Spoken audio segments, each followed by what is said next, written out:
शौर्य स्मारक पर आयोजित वंदे मातरम 150वें स्मृति समारोह में मुख्यमंत्री मोहन यादव शामिल हुए। मुख्यमंत्री मोहन यादव ने कहा कि हमारे भीतर की अंतरम भावना जो हजारों वर्षों की हमारी गौरवशाली विरासत को दर्शाती है, उस युग के दौरान फिर से जागृत हुई। आज भी हम उसी भावना से निर्देशित हैं। अभी अभी हमने प्रधानमंत्री मोदी की गहरी भावनाओं और उनकी दूरदर्शी भावना का प्रतिबिंब देखा।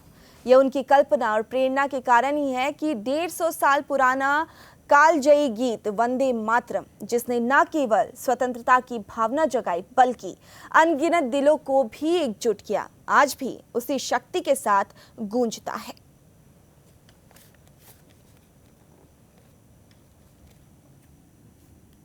अभी अभी हमने यशस्वी प्रधानमंत्री के उस मनोभाव को भी देखा, उनकी उपस्थिति को भी देखा। ये उनकी कल्पनाशीलता भी है, जिसके आधार पर अतीत का 150 साल पुराना वो अप्रतिम गीत, जिसने न केवल आजादी की अलख जगाई बल्कि लगभग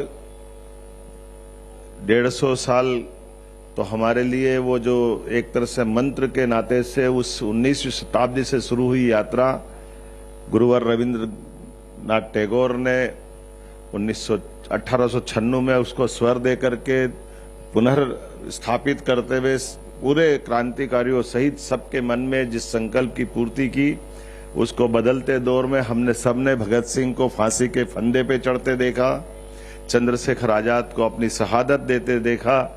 अलग अलग प्रकार के हर एक हमारे आजादी के संघर्ष में वंदे मातरम का मूल मंत्र जैसे जीवन प्राण बन करके हमको लालायित करता रहा है। हमने अभी यहाँ इस कार्यक्रम के प्रारंभ में भी मैं माननीय मंच हमारे सारे मित्रों को धन्यवाद देता हूँ। माननीय मंत्री विश्वास जी, माननीय मंत्री कृष्णा गौड़ जी, माननीय सांसद आलोक जी, माननीय विधायक रामेश्वर जी, माननीय विधायक भगवान दास जी, महापौर जी, इस अवसर पर सभापति किशन सूर्यवंशी जी, सभी अधिकारीगण और आप सब।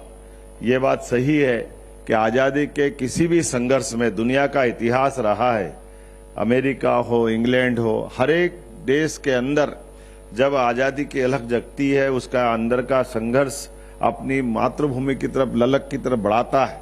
ऐसे में यह शब्दों की रचनाओं से नए प्रकार का स्पंदन होता है, नए प्रकार के मन में संकल्प आते हैं और हर एक व्यक्ति अपने देश के उस मूल मंत्र के आधार पर राष्ट्रभक्ति के गीत से अपने गौरवशाली अतीत के भविष्य के देश के लिए अपनी पहचान बनाता है। और यही कमोबेश हम हर एक देश के गीतों के साथ देख सकते हैं।